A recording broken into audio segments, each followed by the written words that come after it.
Well, this is my first time with the pretzel M&Ms. Yeah.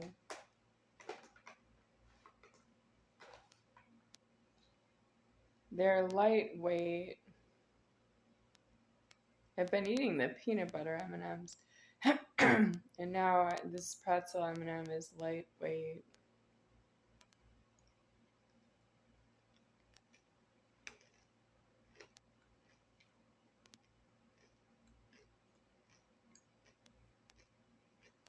Mmm.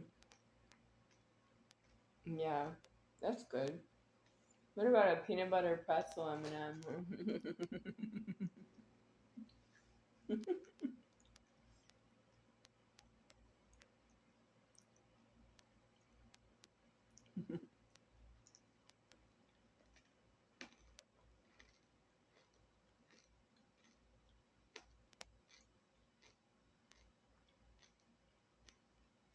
Mm.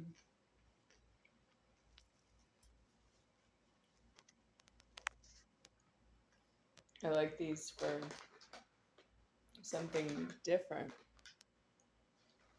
So, what I want to say is, who is going to be the threatener when I'm not here anymore? Because I died out of being the threatener. Well, you don't know why I am myself, with that you don't know why you are yourself.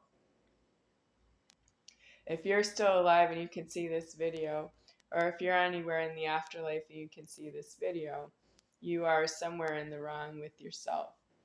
I'm not a lecturer to help you to be yourself. You are being created, or you were created, or you are in the world because you alived yourself. But now I will not make it possible for you to alive yourself further, because I am the lever of the formed world, and that will be deceased at the end of my time here. And that means even if you illegally alived yourself in your genitals, you don't have any formed world. You don't have homeless roadways. You don't have homeless sidewalks. You don't have the woods. You don't have rivers and lakes, and you don't have prisons with a morgue. You don't have that anymore, and you don't have Africa. You don't have cold climate penitentiaries. You don't have African blood prisons. You don't have where to work out that you had illegally alived your genitals. That means you didn't understand yourself being illegally alived, with that they were threatening to yourself that you thought was against your very good personality. You could be very good, but you can't be very good uh, in the presence of myself, because if you're not myself, that's not good. Not in the world. If you see me in the world, then you're not in the possibility of seeing me in the afterlife until you abducted me with my house. You stole my house and you banked it. That means if you weren't the ones who stole my house, and I know who you are, the rest of you were moving the banking. And that's illegal to do that. You don't see me in the afterlife about that, except for that I deceased myself. And I didn't have that as an order until I have it now. And that's how you see me in the afterlife. And that's funny, because when I was alive in the world, you stole my keys and you went away with them someplace I would never find you, as though I didn't know where the keys fit.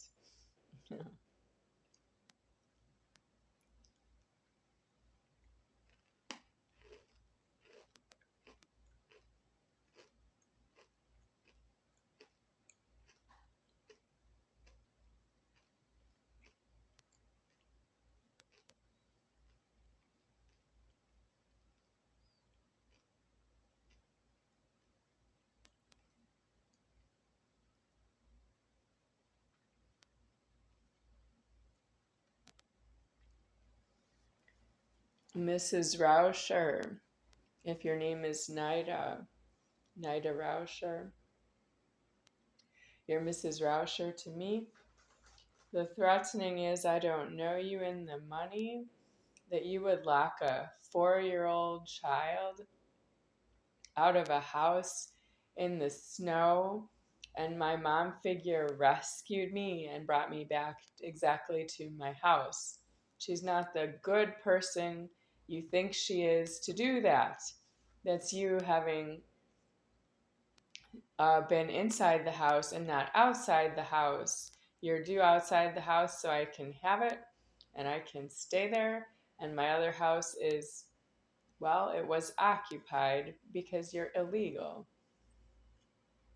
You sent me back to some food problem. And I was not a food dependent at the time. I am now food dependent, but I was not food dependent at age 4.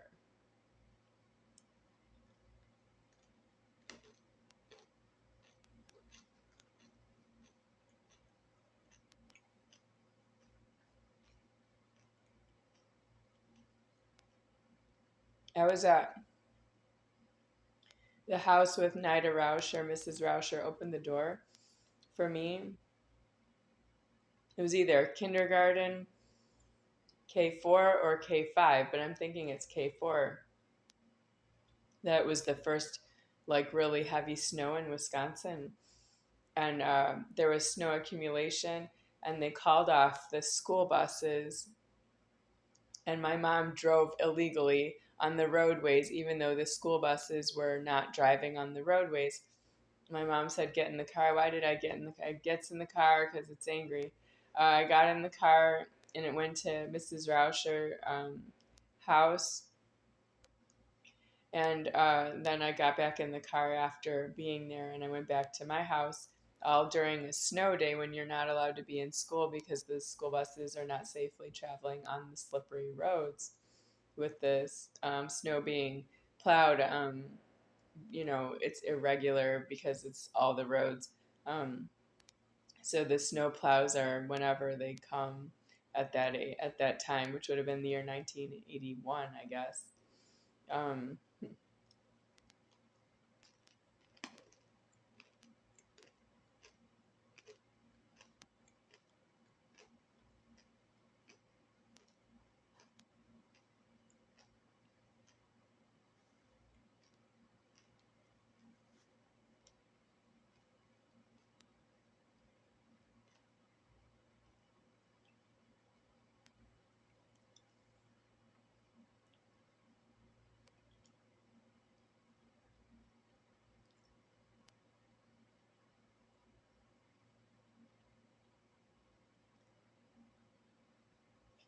so Wendy Rauscher, she was in my kindergarten. She was also my age, 4 years old. When I was at the house with Mrs. Rauscher opening the door, and Wendy was in there. So I was playing with Wendy in the basement.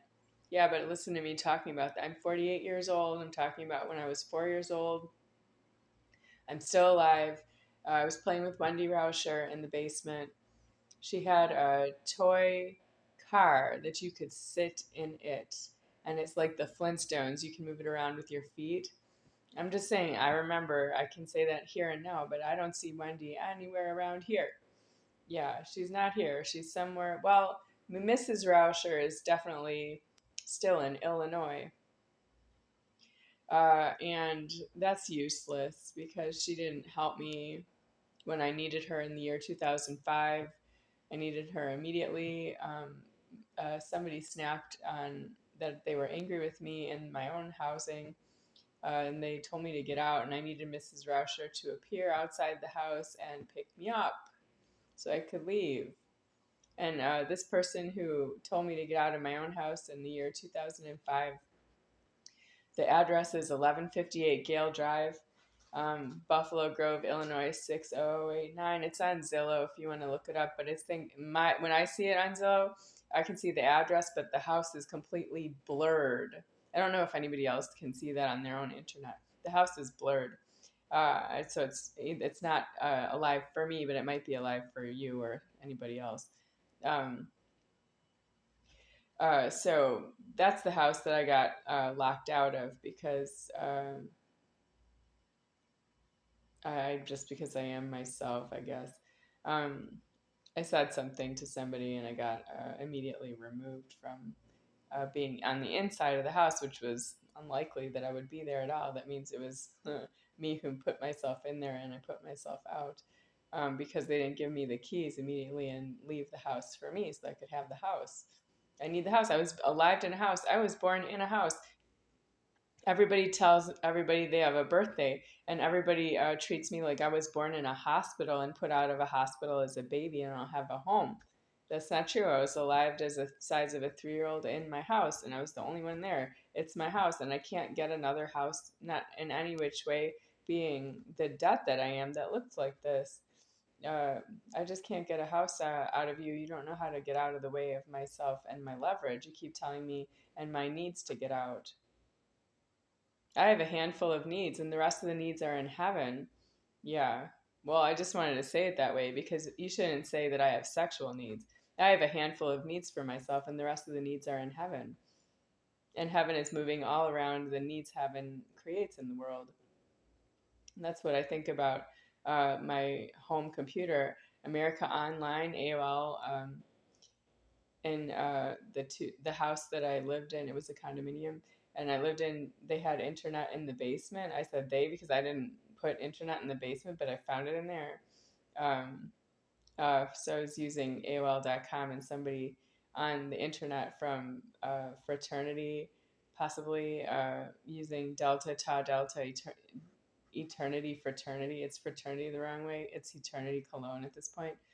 He said, "What are you going to do about your sexual needs?" And he said that to me over the computer, and I don't know who he's talking to because it's just words on the computer. I don't know who it is. I didn't say that I knew who he was. I don't. And that's just somebody male who thinks he knows who he's talking to. I just wanted God to dismiss that because he shocked me right in the chest, like that somebody was really there. Really. I know I'm not in my house anymore. There better have been somebody there that you cared about more than me because I'm not in my house anymore with that problem. You put internet in my house. There's no internet in the next place that I lived after my house, and I didn't get to stay there either. You have so many complaints about myself. Do you want to move somebody else at this point? Because we think we sent off the landlord today. Yeah, GERI landlord came by the corridor here outside of the front door. It's still inside the locked fence. She's still able to get in and call herself a landlord and charge rent, and we don't know why she's doing that. Well, what are you gonna do about that? I'm really not allowed to be here because I didn't pay her the rent. She says she thinks she got rent from somebody with the same last name Moser, and I was wondering why anybody with the last name Moser would be paying my rent. Well, it's time to die against them at this point and not just announce that I'm going to die against them.